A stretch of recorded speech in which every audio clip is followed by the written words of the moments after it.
আবারও ওই দুটা কাহিনী করে আসছে। ইচ্ছা করে খোলা মাঠে ব্রাশ পাইয়া দি দুটোকে। মেজর রাকিন একটু আগে অস্থায়ী ক্যাম্পে ফেরত এসেছে। এসেই তার দুই জুনিয়রের পাগলামির খবর শুনে তার প্রথম কথা ছিল এটা। সার্জেন্ট সুমন একটু কেসে বলল। স্যার, লেফটেন্যান্ট সাদাতায় যা করার করছে। মেজর রাকিন তার অস্থায়ী অফিসের চেয়ারে বসতে বসতে সার্জেন্ট সুমনের দিকে তাকালো। রুমে ডাকো বদমাসটাকে। সার্জেন্ট সুমন স্যালুট করে বের হয়ে গেল। তার ঠিক 10 মিনিট পরে লেফটেন্যান্ট সাইদ সাদাত ভেতরে ঢুকলো। ছেলেটার দিকে তাকিয়ে মেজর রাকিন ছোট্ট নিঃশ্বাস ফেলল। ছেলেটা অবিকল শাহিন সাদাত স্যারের মতন হয়েছে। মেজর রাকিনের জীবনে শাহিন সাদাত স্যার অসম্ভব শ্রদ্ধেয় একজন মানুষ। কপালের ফেরে এই মানুষটার ছেলেকে তার শাসন করতে হচ্ছে। মেজর রাকিন চেয়ার থেকে উঠে লেফটেন্যান্ট সাদাতের মুখোমুখি হলো।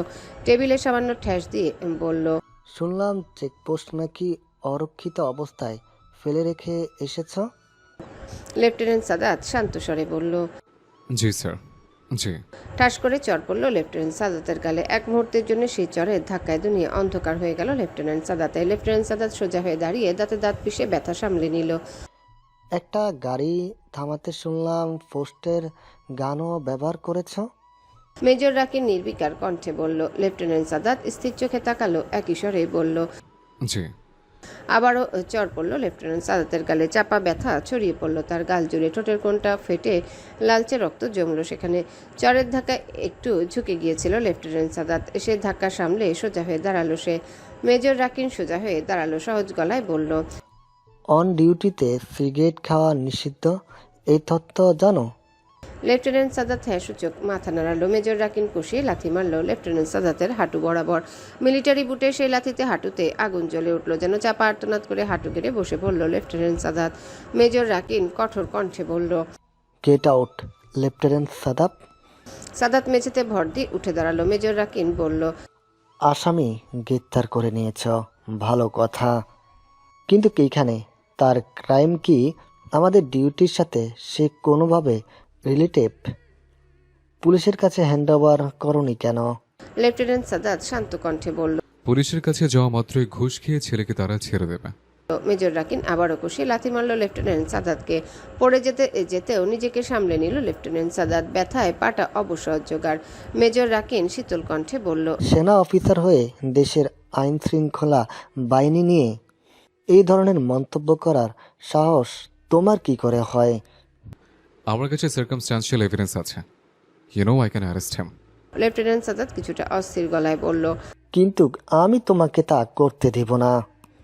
স্থানীয় পুলিশের সাথে টেক্কা দেওয়ার বোকামি আমি করব না। সামনে নির্বাচন, আই নিড দেয়ার হেল্প। কোনো মার্ডার কেস সলভের দায়িত্ব আমি নিব না। Hand over into police. কঠিন গলায় বলল মেজর রাকিন। লেফটেন্যান্ট সাদাত কিছুক্ষণ মাথা নিচু করে রইল, তারপর মাথা তুলে অনমনীয় কণ্ঠে বলল। No sir. No. Major Rakin শীতল চোখে তাকালো। এই রুমে একজন মানুষ কেবল না বলতে পারবে, সেটা হলো মেজর রাকিম নিজেই। আমি তাকে মার্ডার চার্জে অ্যারেস্ট করিনি স্যার। আমি তাকে সেনাবাহিনীর রিসোর্স লাইন ব্রেকার ভাঙচুর, সংশ্লিষ্ট সেনা অফিসারকে অ্যাসল্ট প্লাস তথ্য প্রদানের অসম্মতির জন্য অ্যারেস্ট করেছে। আমার সে এখতিয়ার আছে, তাই না? লেফটেন্যান্ট সাদাত কথা বলতে গিয়ে ব্যথায় দাঁতে দাঁত চাপলো। ফেটে যাওয়ার ঠোঁটটা বড় যন্ত্রণা দিচ্ছে। মেজর রাকিন দীর্ঘ সময় এই অসম্ভব বুদ্ধিমান ছেলেটার দিকে তাকিয়ে রইল। তারপর হতাশ কণ্ঠে বলল। আমারই দোষ, সাইম সাদাবের ছেলের সাথে তকড়ে গিয়েছি। Okay lieutenant Sadab, you can arrest him for that. কিন্তু ছেলেটার ক্ষমতা সম্পর্কে জানো তুমি? জানতেও চাই না। অনমনীয় স্বরে বলল লেফটেন্যান্ট সাদাত। ছোট্ট নিঃশ্বাস ফেলল মেজর রাকিন। এই ছেলে ইদানিং তার বাবার মতোই কথা বলছে। এই ভঙ্গিমার কথাবার্তার সর্বশেষ ফলাফল ভালো না। শাহিন সাদাত স্যার তার সারা জীবন ধরে এইসব ন্যায়নীতি বোধের জন্য কষ্ট করেছে, এই ছেলেও করবে। এতে মেজর রাকিনের কিছুই করার নেই। রক্তের দোষ মানুষ খুব সামান্য মন করে। আসলে এই রক্তের দোষ বড় ভয়ানক জিনিস। নিজেদের চাওয়া না চাওয়া সত্ত্বেও সারা জীবন ধরে এই দাগ বয়ে বেড়াতে হয়। পরের দিন সকালে লেফটেন্যান্ট সাদাত সারা রাত ঘুমাতে পারেনি। পায়ে প্রচণ্ড ব্যথা, ঠোঁটটা পাখির মতন ফুলে আছে। তবুও 6:30টার ঘন্টা বাজা মাত্রই তাকে উঠে পড়তে হলো। খোঁড়াতে খোঁড়াতে যখন মাঠের দিকে যাচ্ছে তখনই ডাক্তার আমিনুলের সামনে পড়ল সে। ডাক্তার আমিনুল এখনও ট্রেনিং কমপ্লিট করেনি, 2 দিন মাত্র হলো এমার্জেন্সি এইড হিসেবে এসেছে এই ছোকরা।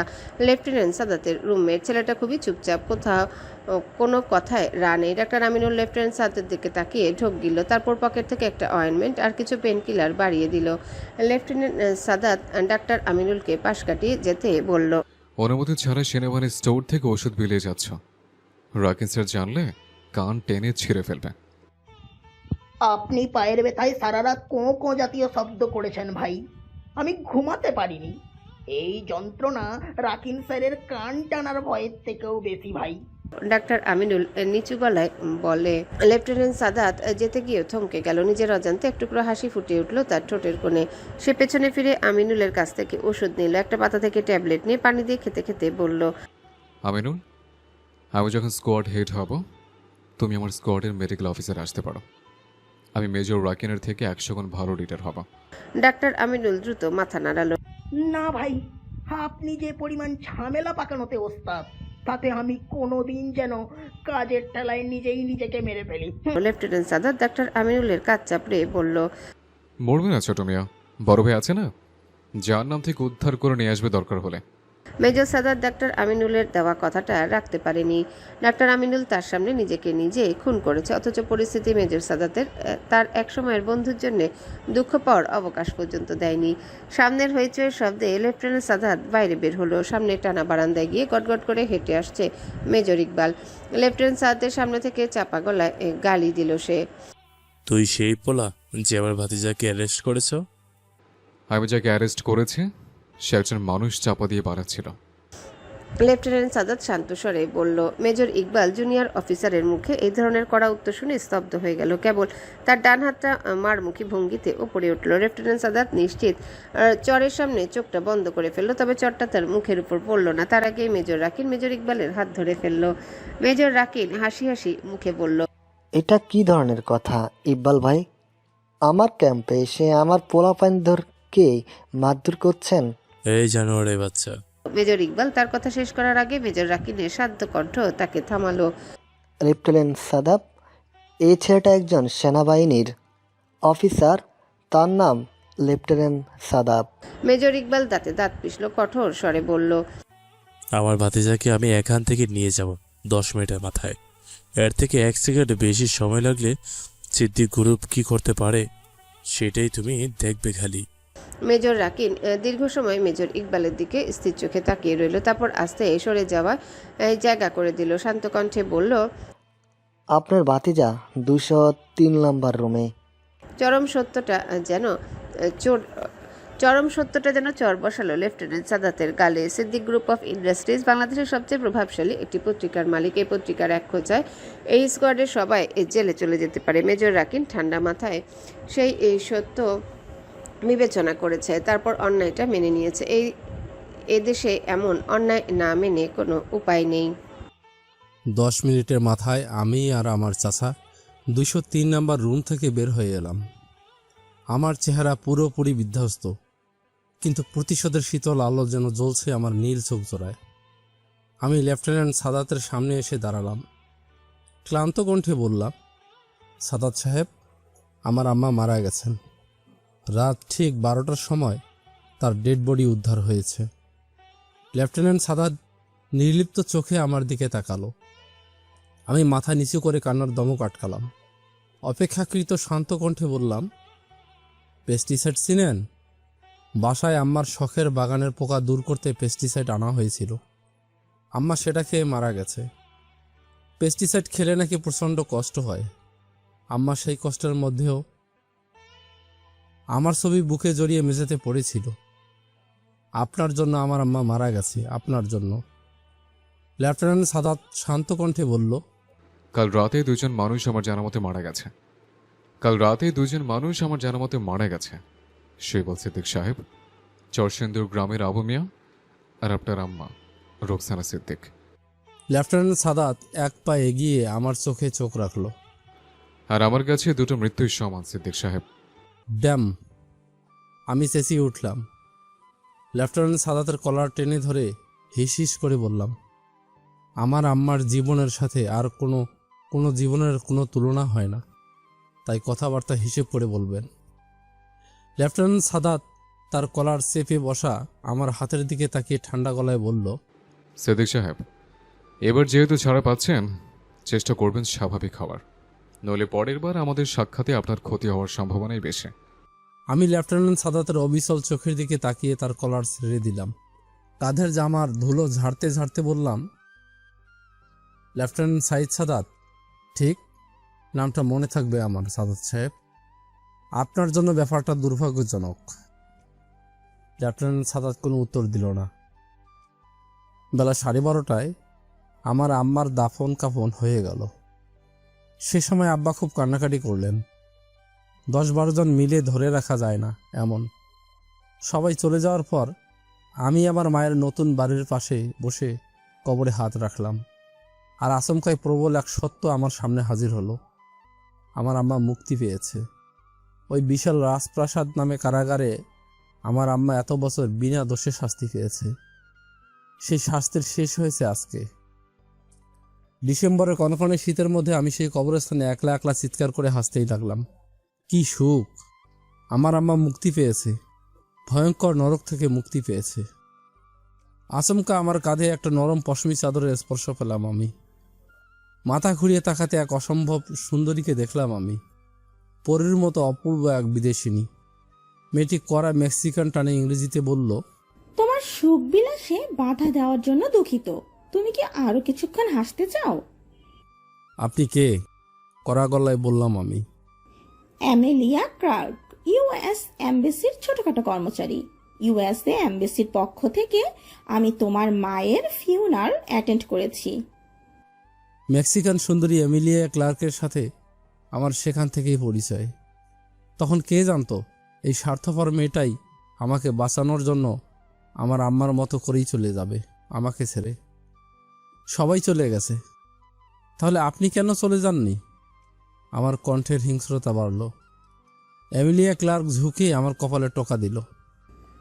অকারণে লজ্জা পাচ্ছ ছেলে? আমার দাদির কবরের সামনে আমিও স্বস্তির নিঃশ্বাস ফেলেছি। She is now free from his abusive son, loan shark and so on. Emilia Clarke তার ব্যাগ তুলে নিল। সামনে রাস্তা ধরে হাঁটতে হাঁটতে বলল, তোমার আম্মাকেও আমার কংগ্রেচুলেশন জানিও। আর হ্যাঁ, চাদরটা তোমার জন্য gift. After all it's your moms independence day. পথের শেষ সীমানার দিকে ধীরে ধীরে অদৃশ্য হতে থাকা এই অপূর্ব সুন্দর মেয়েটার দিকে তাকিয়ে থাকতে থাকতেই আমার জীবনের সামনের রাস্তা ঠিক করে ফেললাম আমি। আমার আর কোনো কিছুই হারানোর ভয় নেই, কাজেই রক্তের দোষটাকে আর চাপা দিয়ে রাখারও প্রয়োজন আমার নেই। আমার আব্বা অবশ্য তার পক্ষের অভিনয় চালিয়ে গেলেন। টিভি চ্যানেলে আবেগময় বক্তব্য দিলেন। পুরো কোম্পানি জুড়ে 7 দিনের শোকের ছুটি চলল। মিলাদ মাহফিল, এতিমখানায় খাবার বিতরণে পত্নীভক্ত আব্বা মহা ব্যস্ত এই 7 দিন। ঠিক 2 মাস পর আব্বা তার লিভিং রুমে বসে মদ খাচ্ছিলেন। আমি আব্বার পাশে এসে বসলাম। আব্বা একটু অবাক হলেন। হওয়ারই কথা, আমি আব্বার পাশে সারা জীবনে কখনো নিজের ইচ্ছেতে বসেছি বলে মনে হয় না। আমি আব্বার গ্লাসটা টেনে নিলাম। শান্ত ভঙ্গিতে ওয়াইন ঢালতে ঢালতে বললাম, আব্বা, ইত্তাস চাচা আর তার মিস্ট্রেস হোটেল মুনশাইনের রিসিপশনিস্ট তনিমা আফরোজের পরকীয়ার কথা ফাঁস হয়ে গেছে। আব্বা প্রশ্নবোধক চোখে আমার দিকে তাকালেন, কিছু বললেন না। আমি ব্যাখ্যা করলাম, তনিমা আফরোজকে তার বাসায় কে যেন খুন করে রেখে গেছে। পুলিশ ঘাটাঘাটি করতেই ইত্তাস চাচার সাথে সংশ্লিষ্টতা পেয়ে গেছে। সে রাতেও নাকি চাচা মেয়েটার বাসাতেই ছিল। কাজেই মামলার প্রথম সাসপেক্ট ইত্তাস চাচা। আব্বা আমার দিকে তাকিয়ে বললেন, এই মেয়েটাকে কি তুমি খুন করেছো? অপার্থিব হাসি ফুটে উঠল আমার ঠোঁটে। আমার মায়ের মৃত্যুর পিছনে এই মেয়ের হাত আছে। তাকে না মারলে আমার প্রতিশোধের কাব্য তো অসমাপ্ত থেকে যাবে। সে হাসি দেখে আব্বা বুঝে গেলেন তনিমার মৃত্যুদূতের পরিচয়। সোফায় ঠেস দিয়ে চোখ বন্ধ করে বললেন, নিজ হাতেই খুন করেছো। এই সামান্য কলগালের জন্য এত পেন নিলে কেন সেটা বুঝলাম না। আমি হেসে আব্বার দিকে ওয়াইনের গ্লাস এগিয়ে দিলাম। চাচাজানের যন্ত্রণা দূর করার জন্য, নিজের হাতেই গুছিয়ে তাকে জেলে পাঠানোর জন্য আব্বা। আব্বা উদাস হয়ে বললেন, সেই তো আবার ফিরে এসে ঝামেলা পাকাইবে। বাঙালির আর এক জিনিস ভুলতে কতক্ষণ লাগে। আমি মৃদু হাসলাম। জেল থেকে ফিরবে এমন কেন ভাবছেন আব্বা? জেলে কত ধরনের দুর্ঘটনা হয়। ধরেন গিয়ে হুট করে কেউ চাকু মেরে দিল। Don't tell me. সোজা হয়ে বসলেন আব্বা। আমার চোখে চোখ রেখে বললেন, এই প্ল্যানও গুছিয়ে এনেছো তুমি? আমি হেসে মাথা নাড়ালাম। আব্বা সন্তুষ্ট চিত্তে মাথা নাড়ালেন। এই না হলো আমার ছেলে। আমি আব্বার তুষ্ট মুখের দিকে তাকিয়ে সহজ গলায় বললাম, আব্বা, আপনিও মারা যাচ্ছেন আজ রাতেই। আমি ওয়াইনের গ্লাসে করা বিষ মিশিয়ে রেখেছি। এতক্ষণে বিষ আপনার শরীরে ছড়িয়ে পড়ার কথা। আব্বার হাত থেকে ঠাস জাতীয় শব্দে গ্লাসটা পড়ে গেল। কোকাতে কোকাতে বললেন, কিন্তু কেন? আমি নির্বিকার স্বরে বললাম, আম্মার জন্য। আপনারে 100 বারের বেশি বললাম, মেয়ে মানুষ নিয়ে রাস্তায় নখরামি করেন, বাসায় না। আমার আম্মা নিতে পারবে না, আপনি তাই করলেন। আর আমার বোকা মাটা মারা গেল। আমার আম্মা মারা গেল, আপনি বেঁচে থেকে কি করবেন? কালকে পত্রিকায় সুন্দর করে নিউজ বের হবে, স্ত্রী বিয়োগের যন্ত্রণায় কাতর হয়ে শিল্পপতির আত্মহত্যা, সাথে আমার কান্নাকাটির ছবি। আমি হাউমাউ করে কেঁদে কেঁদে বলবো, এই 2 মাস আমার আব্বা শয়নের স্বপ্নে শুধু আম্মার কথাই ভেবেছে। এক ধাক্কায় আমাদের কোম্পানি ট্রেন্ডে। আব্বার মুখ থেকে ঝলক দিয়ে রক্ত পড়ল। আব্বা হাঁপাতে হাঁপাতে বললেন, যার জন্য তুমি এত কিছু করছো তার মৃত্যুর জন্য তুমি দায়ী ছিলে সবচেয়ে বেশি, শৈবাল। আমি ঝুঁকে আব্বার দিকে তাকালাম। কঠোর গলায় বললাম, অন্তত মরণের আগে মিথ্যা কথা বলার অভ্যাস ত্যাগ করেন। আব্বা রক্তমাখা মুখে হাসলেন, খসখসে স্বরে বললেন, তোমার চোখ গাঢ় নীল, অথচ আমার বা রোকসানার কারো চোখ নীল না। আমাদের বংশে কারো চোখ নীল নেই। কখনো চোখে লাগেনি ব্যাপারটা? আমি স্তব্ধ হয়ে গেলাম। আম্মা বলতো আমার নানিমা নাকি বিদেশি ছিলেন, সেই চোখ আমি পেয়েছি। সেই কথা তার মানে মিথ্যা? আব্বা আবারও রক্তকুলি করলেন। তুমি আমার এক বিদেশি গার্লফ্রেন্ডের সন্তান। বিদেশে পড়াশোনা করতে গিয়ে মেয়েটার সাথে একটু বেশি মাখামাখি করে ফেলি। বাচ্চা চলে আসে মেয়েটার পেটে। 2 বছর পর বাচ্চা নিয়ে সে আমার বাসায় হাজির।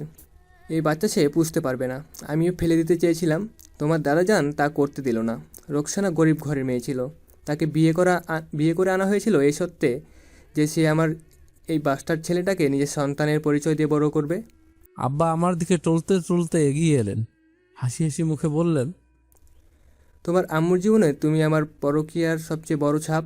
রোকসানাও নিশ্চয় তোমার দিকে তাকানো মাত্রই আমার বিদেশি অভিশাপিনীর কথা মনে পড়ে যেত। সে ঘৃণার দিনের পর দিন পুষে তোমাকে মায়ের আদর দিয়েছে। এর থেকে ভয়ানক মানসিক যন্ত্রণা আর কি হতে পারে? আমার চোখ থেকে টপ টপ করে পানি ঝরছে। তাহলে সব মিথ্যে? আমার জীবনের সমস্ত সত্য মিথ্যে? আমার আব্বা তার রক্তমাখা হাত দিয়ে আমার গালে ধরলেন, চাপা স্বরে বললেন, এখন বলো তো দেখি ছেলে, কে তোমার মায়ের মৃত্যুর জন্য বেশি দায়ী, আমি না তুমি? আমি হাসলাম। আব্বা, রোকসানা সিদ্দিক আমার মা, জন্ম দিলেও মা, না দিলেও মা। তাহলে তার জীবন নরক করে দেওয়ার প্রধান কারণটাকে মারতে গেলে আমি কোন দুঃখে এত কিছু ভাবব? আব্বা অবিশ্বাসের চোখে আমার দিকে তাকিয়ে রইলেন। তার জীবনী শক্তি ততক্ষণে সম্ভবত ফুরিয়ে এসেছে। ধপাস করে কার্পেট বিছানো মেঝেতে উল্টে পড়লেন আমার জন্মদাতা। আমি মৃতদেহটা মারিয়ে ব্যালকনিতে দাঁড়ালাম। কি নরম বাতাস বইছে সেখানে। পৃথিবীর সমস্ত সুখ যেন আমার মুখে পরম মমতার পরশ বুলিয়ে যাচ্ছে। আমি ব্যালকনির দেয়ালে ঠেস দিলাম। ফোনের স্ক্রিনে আমার হাতের আঙুল নাচালো কিছুক্ষণ। ওপাশ থেকে একবার রিং হতেই ফোন ওঠানোর শব্দ পেলাম আমি। মোহনীয় নারী কণ্ঠ বলল, hello, Emilia Clarke is speaking. Emilia, আমার আজকে অসম্ভব আনন্দের একটা দিন। আমার ধারণা তুমি ছাড়া আমার এই আনন্দের মানে আর কেউ বুঝবে না। তুমি কি আজ রাতে আমার সাথে দেখা করবে? আমি সহজ গলায় বললাম। কিছুক্ষণ চুপ থেকে এমিলিয়া ক্লার্ক প্রশ্ন করল, আপনি কে জানতে পারি? আমি অসম্ভব শান্ত স্বরে বললাম, শৈবাল সিদ্দিক। সিদ্দিক গ্রুপ অফ ইন্ডাস্ট্রিজের সোল ওনার, একমাত্র মালিক। আমার কথার মানে বুঝতে এমিলিয়ার 1 সেকেন্ডের মতো সময় লাগলো। সে কোমল কণ্ঠে বলল, অবশ্যই দেখা করব লিটল প্রিন্স, অবশ্যই। আমি আকাশের দিকে মুখ তুলে তাকালাম। আকাশে থালার মতো বিশাল চাঁদ উঠেছে। নরম আর মোহনীয় সে চাঁদের জ্যোৎস্না গাঢ় অন্ধকারের সৌন্দর্য কি তীব্রভাবেই না বুঝিয়ে দিচ্ছে। গল্প এখানেই শেষ। শৈবাল সিদ্দিক এজেন্ট মেডুসার দিকে তাকিয়ে বলল, আমার আম্মার মৃত্যুর জন্য দায়ী সবাই মূল্য চুকিয়েছে। একমাত্র মেজর সাদাত তার বাপের জোরে বেঁচে আছে। বুঝতে পারছেন আমি কেন মেজর সাদাতের মৃত্যু চাই? এজেন্ট মেডুসা ঝুঁকে শৈবাল সিদ্দিকের দিকে এগিয়ে এলো, শান্ত কণ্ঠে বলল, সবই তো বুঝতে পারছি শৈবাল সাহেব, কেবল একটা জিনিসই মাথায় ঢুকছে না আমার। এত কিছুর পর নিজের মাকে এতটা ভালোবাসার পরও কি করে আপনি ঠিক সেই দানবটাই হলেন যে দানব হওয়ার ভয়ে আপনার মা আপনাকে আগলে রাখতেন? চাপা আক্রোশে জ্বলে উঠল শৈবাল সিদ্দিকের চোখ। You know nothing agent Medusa. Agent মেডুসার পিতবর্ণে চোখ জোড়া স্থির হলো শৈবাল সিদ্দিকের উপর। আমি যা জানি তাতে এইটুকু তো বলাই যায়, আপনার আম্মা যা ভয় করতো আপনি তাই হয়েছেন শৈবাল সিদ্দিক। কি ভয়ঙ্কর, কি ভয়ঙ্কর দুঃখজনক আপনার অতি প্রিয় আম্মার জন্য। শৈবাল সিদ্দিকের মায়ের মৃত্যু ঠিক 5 মাস পরে লেফটেন্যান্ট সাদাতের নাম শান্তি মিশনের লিস্টে চলে আসে। এত কম অভিজ্ঞতার ছেলে ছোকরাকে সাধারণত শান্তি মিশনে পাঠানো হয় না। মেজর ইকবাল লেফটেন্যান্ট সাদাতের শাস্তি হিসেবে এই কাজটা ঘটিয়ে ছেড়েছে। মেজর রাকিন অনেক চেষ্টা করেও আটকাতে পারেনি। ব্রিগেডিয়ার শাহিন সাদাত তার ছেলের ব্যাপারে নাক গলাতে বিন্দুমাত্র উৎসাহী না। কাজেই এই শান্তি মিশনের জন্য ব্যাগ গুছাতেই হলো লেফটেন্যান্ট সাদাতকে। লেফটেন্যান্ট সাদাত অবশ্য তার মিশনের 7 দিন আগে রওনা হলো। ইউএসএতে তার খালা আচমকায় প্রচণ্ড অসুস্থ হয়ে গেছে, সেখানে আগে যেতে হবে তার। সেখান থেকে ফেরা মাত্রই আবারও শান্তি মিশনের ফ্লাইট। অনেক ছোটাছুটি করে পারমিশন পাওয়া গেছে। এভাবে দল ছুট হওয়ার নিয়ম নেই শান্তি মিশনে। শেষ পর্যন্ত মেজর রাকিনের সুপারিশে যা একটু সম্ভব হলো। মেজর রাকিন এই টাইপের সুপারিশ করে না কখনোই, কিন্তু নিজের এই জুনিয়র অফিসারের জন্য কিছু করতে না পারার গ্লানিটা কুড়ে কুড়ে খাচ্ছে তাকে। কাজে লেফটেন্যান্ট সাদাত আপাতত সাধারণ ইউএসগামী ফ্লাইট ধরবে। 7 দিন পরে দেশে ফিরে তারপর কঙ্গো। মেজর রাকিন মানুষের সাথে দূরত্ব বজায় রাখতেই পছন্দ করে, নিজের জুনিয়র অফিসারদের সাথে তো আরও বেশি। কিন্তু কি বুঝে যে সেই এয়ারপোর্টে চলে গেল একেবারে। লেফটেন্যান্ট সাদাত যে ফ্লাইটে যাচ্ছে সেই ফ্লাইট ধরার উদ্দেশ্যে। লেফটেন্যান্ট সাদাত ব্যাগে দিয়ে চুপচাপ বসার বেঞ্চগুলোতে বসে অপেক্ষা করছিল তার ফ্লাইটের জন্য। মেজর রাকিনকে দেখে সে একেবারে ধর্মড়িয়ে উঠে দাঁড়ালো। মেজর রাকিন শান্ত চোখে তাকালো, বলল, সব কিছু ঠিকঠাক গুছিয়েছ? লেফটেন্যান্ট সাদাত মাথা নাড়ালো। মেজর রাকিন কিছুক্ষণ এদিক সেদিক তাকিয়ে বলল, তাহলে যাও ভালো করে। লেফটেন্যান্ট সাদাত আবারও মাথা নাড়ালো। মেজর রাকিন একটা নিঃশ্বাস ফেললো, কিছু বলতে গিয়েও বলল না। লেফটেন্যান্ট সাদাত নিচু স্বরে বলল, আপনি চিন্তা করবেন না স্যার, আমি পারবো। এই কথাটাই বাকি ছিল মেজর রাকিনের মাথার শেষ তারটা ছিঁড়তে। সে রীতিমতো চেঁচিয়ে উঠল, ও রিয়েলি? ঘোড়ার ডিমটা পারবা তুমি? জিদের বাঘ কুত্তাকে খাওয়াতে গিয়ে নিজেকে কিসের মধ্যে ঠেলে দিচ্ছ তুমি নিজেও জানো না। সাইদ, জাস্ট কেন? তুমি নিজেও জানতে তুমি ওই ছেলেকে আটকে রাখতে পারবে না। আইনের আওতায় আনা তো দূরের কথা, তবুও জেনে বুঝে কেন? লেফটেন্যান্ট সাদাত সামান্য চমকালো। মেজর রাকিনের গলার স্বরে বড় ভাইয়ের মতন মমতার সূক্ষ্ম চাপটা ছিল বলেই চমকালো। লেফটেন্যান্ট সাদাতের মাথা নিচু করে দাঁড়িয়ে রইল কিছুক্ষণ, তারপর মুখ তুলে শান্ত কণ্ঠে বলল, স্যার, শৈবল সিদ্দিককে আমি যখন অ্যারেস্ট করেছিলাম তখন তার মা ফোন করেছিল। শৈবল সিদ্দিকের মা অবসেসিভ সুইসাইডাল ডিসঅর্ডারের পেশেন্ট। সেই মুহূর্তে তিনি মৃত্যুর থেকে অল্প দূরত্বে ছিলেন। শৈবল সিদ্দিক এতটাই প্যানিক ছিল যে সে ফোনটা রিসিভ করতে পারেনি। তার হয়ে আমি রিসিভ করি। শৈবল সিদ্দিকের মা প্রথমে তার ছেলের খোঁজ করে। আমি তাকে মিথ্যা আশ্বাস দিই আমি তার ছেলের বন্ধু বলে। তখন তার মা আমাকে কি বলে জানেন স্যার? মেজর রাকিন বোধহয় বুঝতে পারলো বলে স্তব্ধ চোখে তাকিয়ে রইল। লেফটেন্যান্ট সাদাত একটু থেমে মেঝের দিকে তাকিয়ে রইল, তারপর আনমনা স্বরে বলতে লাগলো, শৈবল সিদ্দিকের মা আমাকে বলেছে তার ছেলেকে আমি যেন কোনোভাবে আটকে রাখি, বাড়ি আসতে না দিই। রোকসানা সিদ্দিক কীটনাশক খেয়েছেন।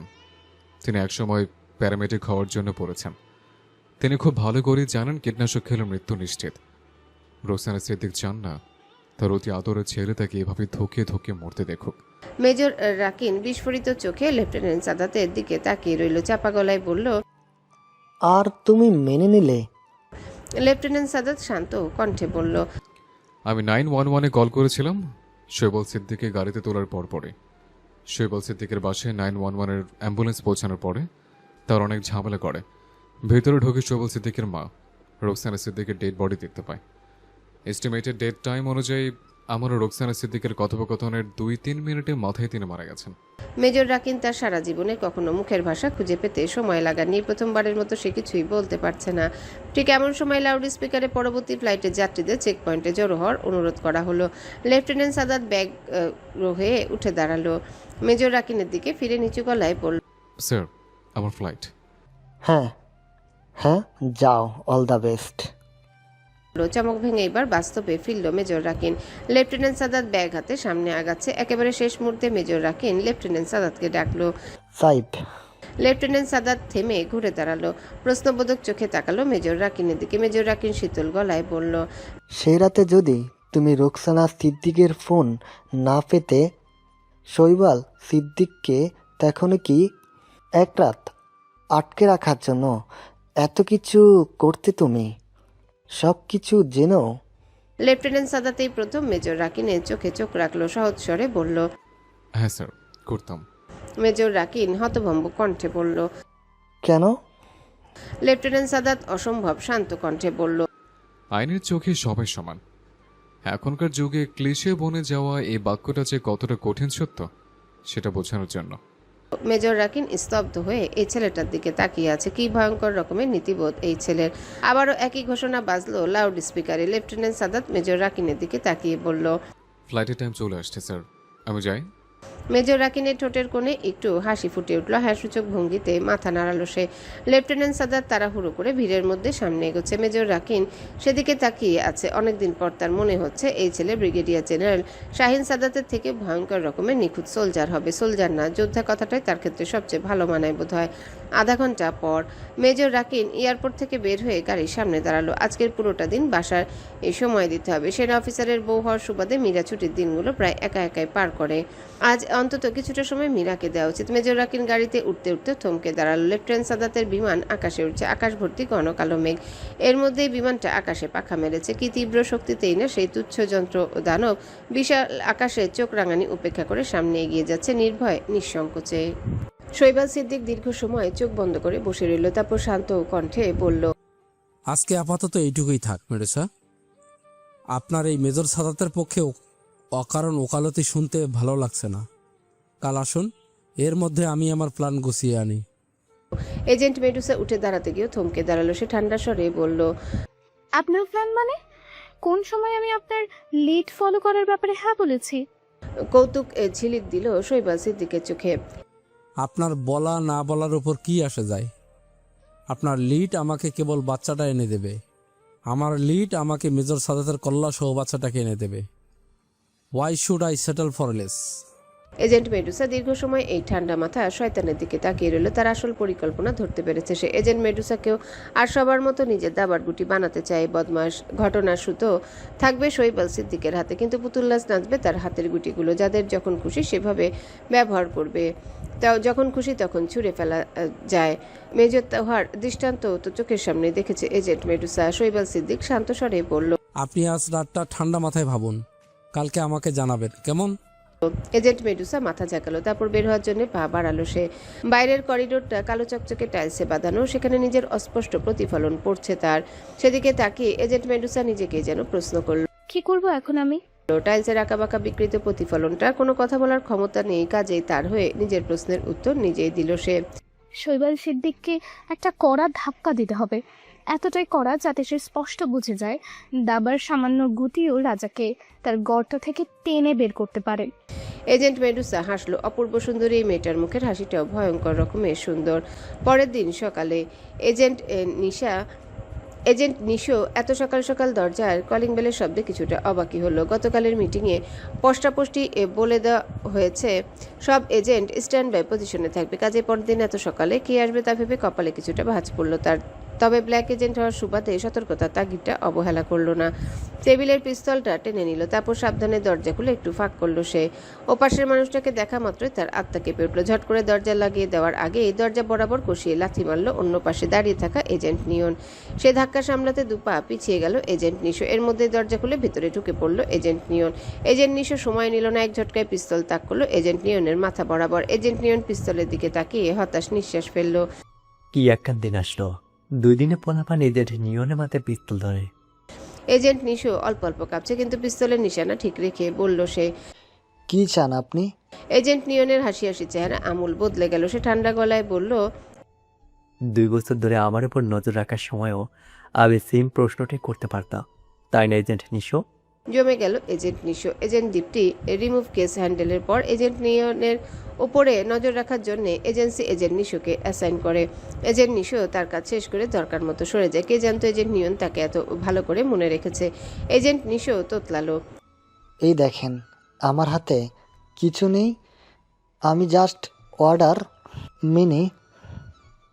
আশ্চর্য, পিস্তল তাক হয়েছে আমার মাথা বরাবর আর কাঁপছো তুমি। That's SIM stupid. এজেন্ট নিয়ন আগের ভঙ্গিতেই বলল। এজেন্ট মার্স তোমাকে টেন্ট করেছে, তারপর এতটা বিধু? ধক করে উঠল এজেন্ট নিশোর বুক। এটাও জানে এজেন্ট নিয়ন কতদিন ধরে তার জ্ঞাতি গোষ্ঠী সবই জেনে বসে আছে ব্ল্যাক এজেন্সির এই তুরুপের তাস। এজেন্ট নিয়ন তার মন পড়তে পারল কিনা কে জানে। সে সহজ গলায় বলল, বহুদিন আগে থেকেই আমি তোমার নারী নক্ষত্র জেনে বসে আছি। এতদিন ব্যবহারের প্রয়োজন পড়েনি, আজ হয়েছে তাই মুখোমুখি হতেই হলো। এজেন্ট নিশো ঢোক গিলে কিছু বলতে নিল, তার আগে বিদ্যুৎ ঝলকের মতো নড়ে উঠল এজেন্ট নিয়নের হাত। এক হাত হ্যাচকা টানে টেনে নিল তার পিস্তল, অন্যদিকে এক লাথিতে মেঝেতে ছিটকে ফেললো বেচারা এজেন্ট নিশোকে। এজেন্ট নিশোর কপাল শক্ত, মেঝেতে ঠুকে তপ্ত রক্ত পড়ছে। সে অবস্থাতে কোনো মতে হাতে ভর দিয়ে উঠে বসতে নিল সে। তার আগে এজেন্ট নিয়নের হাতের পিস্তল ঝলকে উঠল। গুলি বের হওয়া তীব্র শব্দ 1 সেকেন্ডের জন্য অবশ করে দিল এজেন্ট নিশোর শ্রবণ শক্তি। চমকের ধাক্কা সামলে এজেন্ট নিশো নিজের কাঁধের দিকে তাকালো। কলকল করে রক্ত পড়ছে কলার বোনের ঠিক পাশ থেকে। তীব্র ব্যথাটা স্রোতের মতো ছড়িয়ে পড়ছে শরীরের প্রত্যেকটা অনুপরমাণুতে। এজেন্ট নিয়ন তার হাতের পিস্তলটা চোখের সামনে আনলো, হাই তুলে বলল, সাইলেন্সার লাগাতে পারো নাই? শব্দে আরেকটু হলে বড় হয়ে যেতাম। কিছুক্ষণ পর এজেন্ট মার্স বাথরুমে আয়নার দিকে তাকিয়েছে। বাথরুমের আয়নাটা ঝকঝকে পরিষ্কার, কিন্তু তার প্রতিফলিত ছবিটা কি ভয়ানক রকমের ক্লান্ত। এই গল্পে এজেন্ট মার্সের আসার কথা ছিল না। সে এজেন্ট নিয়নের মতো রক্ত গরম ছোকরা না, না সে এজেন্ট মেডুসার মতো মাথার তার কাটা মানুষ। এইসব পাগলামির জন্যে যে পরিমাণে এনার্জি দরকার তাও তার নেই। আপাতত জীবনে তার লক্ষ্য হলো যতটা সম্ভব শান্তিতে মৃত্যুবরণ করা, কিন্তু সেই গল্পে বারবার উঠে আসছে। না চাইতেও এই কাহিনীতে তার ভূমিকা রাখতে হচ্ছে। এজেন্ট মার্সের জন্য ব্যাপারটা ক্লান্তিকর। সে মনে করেছিল এজেন্ট মেডুসা বিদায় হওয়ার পর তার আর এই ঝামেলায় টেনে আনার কেউ নেই, কিন্তু পরের দিন সকাল 9:30টায় তার ফোনে রিংটোন বাজতে দেখে সে আবারও দীর্ঘশ্বাস ফেলল। নতুন জয়েন করা ব্ল্যাক এজেন্টের কল। ব্ল্যাক এজেন্সির দেওয়া এই ফোনের নাম্বার খুব কম মানুষ জানে, আর যেই কয়জন জানে তাদের সবার নাম্বার তার ফোনে সেভ করা। এর মধ্যে সবচেয়ে বিরক্তিকর হলো নতুন ব্ল্যাক এজেন্টের কল। এদের শিখিয়ে পড়িয়ে ছোটোখাটো মিশনে পাঠানো হয়, তবু বোকার মতো ফোন করে ঘ্যান ঘ্যান করতেই থাকে। একটা দিন আগেই নোটিশ এলো স্ট্যান্ড বাই অপশনে যাওয়ার জন্য। গাধাগুলো স্ট্যান্ড বাই ব্যাপারটাই ধরতে পারছে না, কল করে করে অস্থির করে ফেলছে। এই ব্ল্যাক এজেন্সির ট্রেনার হিসেবে কাজ করাতে আরেকটা আপদের নাম। নতুনগুলো মহা যন্ত্রণা করে। এজেন্ট মার্স ফোনটা রিসিভ করবে না ভেবেও ফোনটা রিসিভ বাটনে চাপ দিল। ওপাশ থেকে এজেন্ট নিয়নের হাসি হাসি কণ্ঠ শুনতে পেল সে। কেমন আছেন ভাই? চুক্কু, এজেন্ট মার্স। এজেন্ট মার্স ধাক্কার মতো খেলো। এটা এজেন্ট নিশোর ফোন নাম্বার। এজেন্ট নিয়নের মতো উন্মাদ এজেন্টের কাছে তার ফোন যাওয়ার প্রশ্নই আসে না। এজেন্ট মার্স শীতল কণ্ঠে বলল, এজেন্ট নিশো কোথায়? এত সিরিয়াস ভঙ্গিতে কথা কেন বলছেন ভাই? আমি কি কোনো দোষ করেছি? এজেন্ট নিয়ন একই স্বরে বলল। এজেন্ট নিশো কোথায়, কুত্তার বাচ্চা? এবার ধৈর্য হারিয়ে চেঁচিয়ে উঠল এজেন্ট মার্স। এজেন্ট নিয়ন মেঝেতে পড়ে মৃদু ফুপাতে থাকা এজেন্ট নিশোর দিকে তাকিয়ে হাসলো। শীতল কণ্ঠে বলল, বেঁচে আছে। নিয়ন, তুমি জানো এজেন্ট নিশো কোনো দোষ নেই এই বাচ্চা ছেলেটাকে এই সবের। এজেন্ট মার্স তার কথা শেষ করতে পারল না, তার আগে এজেন্ট নিয়ন নির্বিকার স্বরে বলল, আমার কাছে সব ব্ল্যাক এজেন্টই বেঁচে থাকা অপরাধে দুষ্ট। এই তথ্য আপনি খুব ভালো করে জানেন এজেন্ট মার্স। এজেন্ট মার্স দাঁতে দাঁত পিষল। কি চাও সেটা বলো। অর্থহীন কারণে এজেন্ট নিশোর মতো গুড ফর নাথিং এজেন্টকে ধরা পড়ার ঝুঁকি মাথায় নিয়ে অ্যাম্বুশ করার মতো বোকা এজেন্ট তুমি না, এই তথ্য আমরা জানি। এজেন্ট নিয়ন হাসলো। সেইখানে এসেছে মেজর সাদাতকে কিছু না জানিয়ে। মেজর সাদাত যদি জানে এজেন্ট নিয়ন আবারও ব্ল্যাক এজেন্সির কারোর সাথে ঝামেলা পাকিয়েছে, সোজা তাকে গুলি করবে। এত ঝক্কি ঝামেলা তোয়াক্কা না করে সেই 2 পয়সার এজেন্টের সাথে দেখা করার কারণ একটাই, এজেন্ট নিশো সরাসরি এজেন্ট মার্সের ছাত্র। এজেন্ট মার্স তার ছাত্রদের আগলে রাখার ব্যাপারে সিদ্ধহস্ত। কাজে এজেন্ট নিশোকে কবজায় রেখে এজেন্ট মার্সকে সামান্য হুমকি ধমকি দিলে এজেন্ট মার্স আকপাত চিন্তা না করে তার কথায় উঠবে আর বসবে। এই তো লাইনে আসছেন। ইদানিংকালে যে এজেন্টকে দেখি খালি তেনা পেশায়, লাইনে আসছে না। কণ্ঠের কাঠিন্য কমে হাসি হাসি ভাবটাও আবারও ফিরে এলো এজেন্ট নিয়নের গলায়। এজেন্ট নিয়ন, আমার সহ্যের সীমা অতিক্রম করো না। কি চাও সেটা বলো। কঠোর গলায় বলল এজেন্ট মার্স। নিশো নামের ছোকরা এজেন্টটার জন্য অস্থির বোধ করছে সে। কতক্ষণ আর এজেন্ট নিয়নের মতো সাইকোপ্যাথের সামনে টিকে থাকতে পারবে এই বাচ্চা ছেলেটা, সেটাই চিন্তার বিষয়। এদিন দিকতে হুইসেল বোয়িং কেসে তদন্ত পুরো রিপোর্ট। শীতল কণ্ঠে বলল এজেন্ট নিয়ন। এক মুহূর্তের জন্য থমকে গেল এজেন্ট মার্সের পৃথিবী। এই মুহূর্তটা যে তার জীবনে আসবে এই সত্যটা সে খুব ভালো করেই জানতো। তার ধারণা ছিল এই মুহূর্তটার জন্য সে প্রস্তুত আছে, কিন্তু আসলে সে নেই। এই রিপোর্ট ওপেন করে এজেন্ট নিয়ন একটা ছোট্ট তালিকা তৈরি করবে, যারা যারা এই রিপোর্টের সাথে যুক্ত তাদের স্রেফ ধরে ধরে খুন করবে। কিন্তু সমস্যা হলো এই রিপোর্টের সাথে যুক্ত ব্ল্যাক এজেন্টদের বেশিরভাগই মারা গেছে। ব্ল্যাক এজেন্সি বিভিন্নভাবে তার অন্ধকার সিক্রেট জানা মানুষগুলোকে নিজ দায়িত্বে সরিয়ে দেয়। রিপোর্টের সাথে যুক্ত আছে এরকম একজন এজেন্টই এখন পর্যন্ত বেঁচে আছে, তা হলো agent Mars. Agent Mars black এজেন্সির খুবই পুরনো এবং বিশ্বস্ত কুত্তা, কাজেই তাকে সম্ভবত সরিয়ে দেওয়ার প্রয়োজন বোধ করেনি ব্ল্যাক এজেন্সি। সেই হিসেবে এজেন্ট নিয়ন এই রিপোর্টে এজেন্ট নিয়নকে দিতে খুব বেশি ক্ষতি নেই। এজেন্ট মার্স তো সেই কবে থেকে চাইছে এজেন্ট নিয়ন সত্যটা জানুক। এজেন্ট মার্স দীর্ঘ সময় নিয়ে উত্তর দিল। কেস রিপোর্ট আমার হাতে নেই, সেন্ট্রাল ডাটাবেসে জমা। এই তথ্য গুরুত্ব জানে। আমি যেটা চাইছি তা হলো সেন্ট্রাল কম্পিউটারের অ্যাক্সেস কোড। ব্ল্যাক এজেন্টের ট্রেনার হিসাবে আপনার কাছে অ্যাক্সেস কোড আছে, সেটা আমার লাগবে। ঠান্ডা গলায় বলল এজেন্ট নিয়ন। এজেন্ট মার্স দীর্ঘ সময় চুপ থেকে বলল, কাগজ আছে, লিখে নাও। তোমার স্মৃতিশক্তি ভালো, এই তথ্য আমি জানি, কিন্তু এত লম্বা অ্যাক্সেস কোড মনে রাখতে পারবে না মনে হয়। অ্যাক্সেস আশা কোড করি বলার বলবো পরে না। এজেন্ট নিয়ন ঠান্ডা বলবো না, গলায় আমি আরো বলল। কয়েকশো লাশ ফেলে দিতেও আপত্তি করব না। এজেন্ট মার্স একটু হাসলো, নরম স্বরে বলল, আমি ভুল বলছি না নিয়ন। অবিশ্বাস্য হলেও সত্য, আমি চাইছি রিপোর্টটা তুমি দেখো। এই রিপোর্ট তুমি না দেখলে আমার মুক্তি নেই। এজেন্ট নিয়ন পাশ থেকে কসকসে গলায় বলল, সাহিত্য করবেন না স্যার। ব্ল্যাক এজেন্টদের মুখে আর যাই হোক, সাহিত্য মানায় না। এজেন্ট নিশোকে ছেড়ে দাও। I have already give you what you want. Agent নিশোর কোনো দোষ নেই। এজেন্ট মার্স ঠান্ডা গলায় বলল। এজেন্ট নিয়ন ওপাশ থেকে একটু হাসলো। এজেন্ট মার্স আশ্চর্য রকমের সহজ সরল, এতটা সহজ সরল যে মানুষের মুখোশের আড়ালে তার ভয়ঙ্কর চেহারাটা পর্যন্ত দেখেও না দেখার চেষ্টা করে। এজেন্ট নিশো ভয়ঙ্কর রকমের শয়তান একটা ছেলে। এজেন্ট নিয়ন গত বছর এই ছোকরা সম্পর্কে তথ্য নিয়েছে। ছেলেটা অকারণে মানুষ খুন করা পছন্দ করে। গত বছর র্যাবের সাথে কোলাবরেশনে একটা অপারেশন ছিল নারী পাচারের একটা কেস নিয়ে পার্বত্য চট্টগ্রামে একটা প্রত্যন্ত এলাকায়। মারামারির এক পর্যায়ে এজেন্ট নিশো ভেতরে ঢুকে পড়ে। ভেতরে একটা রুমে 4 জন মেয়ে আটকে ছিল। এজেন্ট নিশোকে দেখে তারা রীতিমতো হাউমাউ করে কেঁদে বাঁচার আকুতি জানায়। ভেতরে এজেন্ট নিশো আর একটা ছোকরা, র্যাব ছাড়া আর কেউ ছিল না। মেয়েগুলো যে এজেন্ট নিশোকে দেখে আসার আলো ভেবেছিল, সেই এজেন্ট নিশোই অদ্ভুতরে কাজ করে ফেলে। মেয়েগুলো রুমের ভিতরে ক্লিপ খুলে গ্রেনেড ছুঁড়ে ফেলে অযথায়। বদ্ধ রুমে বন্দি মেয়েগুলো 2 সেকেন্ডের মাথায় মারা যায়। এই কাজটা এজেন্ট নিশো তার পয়েন্ট বাড়ানোর জন্য করেছে। যে মিশনে ক্ষয়ক্ষতি যত বেশি, সেই মিশনে সফল হওয়ার কদরও বেশি। সাথের ছোকরা র্যাবটা অনেকবার, অসংখ্যবার এই সত্যিটা সবাইকে বলেছে, কিন্তু র্যাব বা ব্ল্যাক এজেন্সির কেউই আমলে নেয়নি। তাদের কাজ উদ্ধার হলেই হলো। 10-12টা মৃত্যুর সাথে আরও কিছু মৃত্যু যোগ হলে এমন কি আসে যায়। আশ্চর্য ব্যাপার হলো এজেন্ট নিচুর সাথে যে ছোকরা র্যাবটা ছিল, সেই র্যাবের অফিসারও কদিন পরে মারা যায়, গলায় ফাঁস দিয়ে আত্মহত্যা। সে কথা মনে পড়তে এজেন্ট নিয়নের মুখ কিছুটা শক্ত হয়ে গেল। সে হাঁটু গেড়ে মেঝেতে পড়ে গোঙাতে থাকা এজেন্ট নিশোর পাশে বসলো। শান্ত কণ্ঠে বলল, র্যাবের অফিসার তাহমিদ আহমেদ, একই সম্ভবত তুমি মেরেছিলে, পরে সুইসাইড সার্জিয়ে চালিয়ে দিয়েছো। তোমার সিক্রেট জানতো এই অজুহাতে, ঠিক না? বিস্ফোরিত হয়ে গেল এজেন্ট নিশোর চোখ জোড়া। সে চোখের দিকে তাকিয়ে ঘৃণায় রিরি করে উঠল এজেন্ট নিয়নের শরীর। সে শান্ত ভঙ্গিতে পিস্তল এজেন্ট নিশোর কপাল বরাবর ঠেকালো। আবারও কান ফাটানো একটা আওয়াজ হলো, আর মেঝেতে নিথর হয়ে গেল এজেন্ট নিশোর প্রাণহীন দেহ। এজেন্ট নিয়ন তার মুখে ছিটকে আসা রক্তের স্পর্শে এক ধরনের শান্তি বোধ করলো। ব্ল্যাক এজেন্সির দূষিত মানুষগুলোর রক্তে তার পাপগুলো ধুয়ে যাচ্ছে এই শান্তিতে।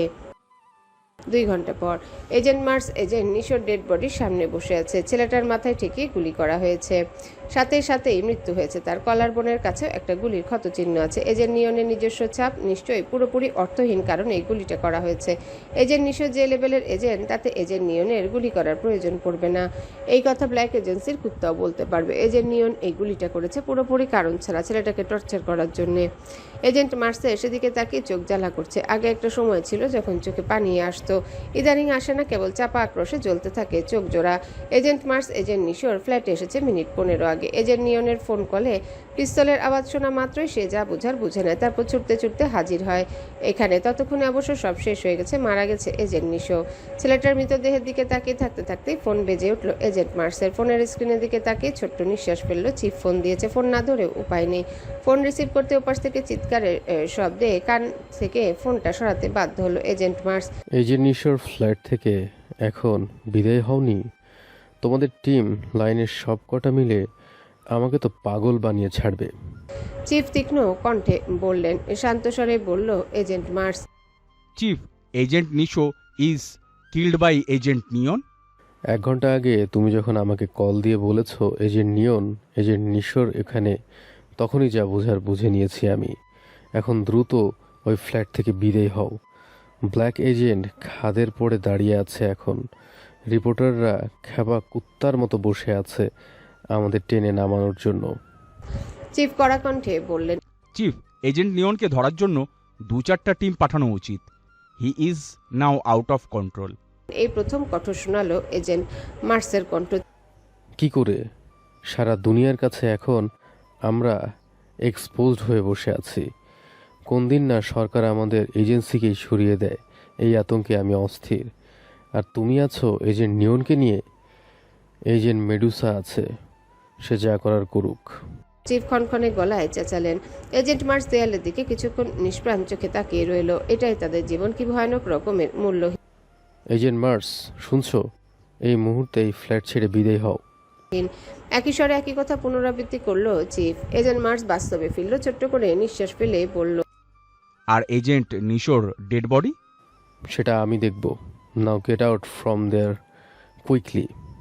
চিফ কড়া গলায় বললেন। এজেন্ট মার্স মেঝেতে ভর দিয়ে উঠে দাঁড়ালো। চাপা আক্রোশে ধকধক করে জ্বলছে তার চোখ। সে অনেকখানি সময় নিয়ে ধীরে ধীরে বিশাল বাড়িটা থেকে বের হয়ে এলো। মোটামুটি নির্জন গলিটা ধরে হাঁটতে হাঁটতে সে তার ফোনটা বের করলো। এজেন্ট মেডুসাকে কল দিল সে। একবার রিং হওয়া মাত্রই ফোনটা রিসিভ করলো এজেন্ট মেডুসা। শান্ত কণ্ঠে বলল, কি খবর মার্স? শৈবাল সিদ্দিকীর সাথে আপনার ডিলের খবর কি? কোনো রকম ভনিতা না করে প্রশ্ন করলো এজেন্ট মার্স। ভালো না, যতটা ভেবেছিলাম তার থেকে তেঁদরেই বড়লোক বান্দর। সহজ গলায় বলল এজেন্ট মেডুসা। এজেন্ট মেডুসা, আমি আপনাকে এজেন্ট নিয়নকে ধরার ব্যাপারে হেল্প করতে পারি, তবে এই বিনিময়ে আপনি শৈবাল সিদ্দিকের চেয়ে চিরজীবনের জন্য সরে আসবেন।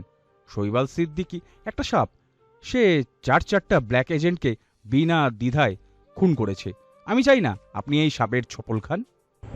এজেন্ট মার্স তার দীর্ঘ বাক্যের সমাপ্তি টানল। ফোনের ওপাশে এজেন্ট মেডুসা কিছুক্ষণ চুপ করে থাকলো, তারপর নরম স্বরে বলল, তুমি ঠিক আছো তো এজেন্ট মার্স? এজেন্ট মার্স সে কথার উত্তর না দিয়ে ঠান্ডা স্বরে বলল, আজ সকালে এজেন্ট নিয়ন আমাদের থেকে সেন্ট্রাল ডাটাবেসের অ্যাক্সেস কোড নিয়েছে এজেন্ট দীপ্তি হুইসেল ব্লোয়িংয়ের কেসের রিপোর্টের জন্য। চাপা আর্তনাদ করে উঠল এজেন্ট মেডুসা। কি? কিভাবে? কি হয়েছে খুলে বলবে তো? এজেন্ট মার্স এজেন্ট মেডুসার দ্বিতীয় প্রশ্ন উপেক্ষা করে অনমনীয় কণ্ঠে বলল, আমার ওই রিপোর্টের নাম নেই। হালনাগাদের সময় আমার নাম সরিয়ে ফেলা হয়েছে, কাজেই আমার জন্য চিন্তা করবেন না। এজেন্ট মার্সের পদাফোর্সের আতঙ্কে এজেন্ট মেডুসার মাথা গরম হয়ে গিয়েছিল, তাই ঠান্ডা হতে সময় লাগলো তার। এজেন্ট মার্স সহজ গলায় বলল, এজেন্ট নিয়ন আজ বেলা 12টার মধ্যে সেন্ট্রাল ডাটাবেসে ঢুকে রিপোর্ট পড়ে ফেলবে।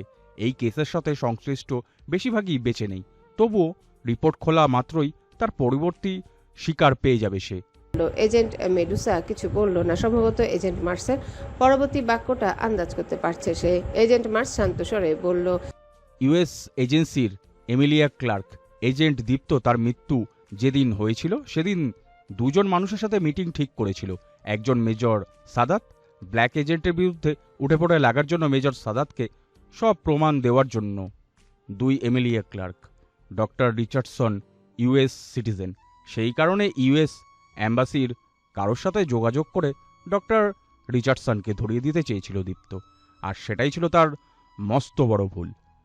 কপাল দোষে এমন একজনের সাথে যোগাযোগ করেছে যে কিনা ওই শয়তানের 1 নাম্বার পৃষ্ঠপোষক। মেজর সাদাতের সঙ্গে দীপ্ত 8টার সময় দেখা করার কথা ছিল, মেজর সাদাত আসেনি। 8:30টার পর এমিলিয়া ক্লার্কের সাথে তার দ্বিতীয় মিট আপ ছিল এই ক্যাফেতেই। এমিলিয়া ক্লার্ক নিজেও আসেনি, বরং যত্ন সহকারে এজেন্ট দীপ্তর লোকেশন ব্ল্যাক এজেন্সির কাছে দিয়ে দেয়। নইলে এজেন্ট দীপ্তর মতো ছানু এজেন্ট লোকেশন এত দ্রুতবার করা সম্ভব ছিল আমাদের জন্য? এজেন্ট দীপ্ত হুইসেল ব্লোয়িং এর কেসের রিপোর্টটা স্পষ্ট উল্লেখ আছে। কাজেই বুঝতে পারছেন এই রিপোর্ট পড়া মাত্রই এজেন্ট নিয়ন কাকে মারতে চাইবে। এজেন্ট মেডুসা চাপা গলায় বলল, অফকোর্স এমিলিয়া ক্লার্ক, কিন্তু মেয়েটা তো কোমায়। আপনি একসময় এজেন্ট নিয়নের মেন্টর ছিলেন, আপনার কি মনে হয় এজেন্ট নিয়ন এই ব্যাপার তোয়াক্কা করে? এজেন্ট মার্স ক্লান্ত কণ্ঠে বলল।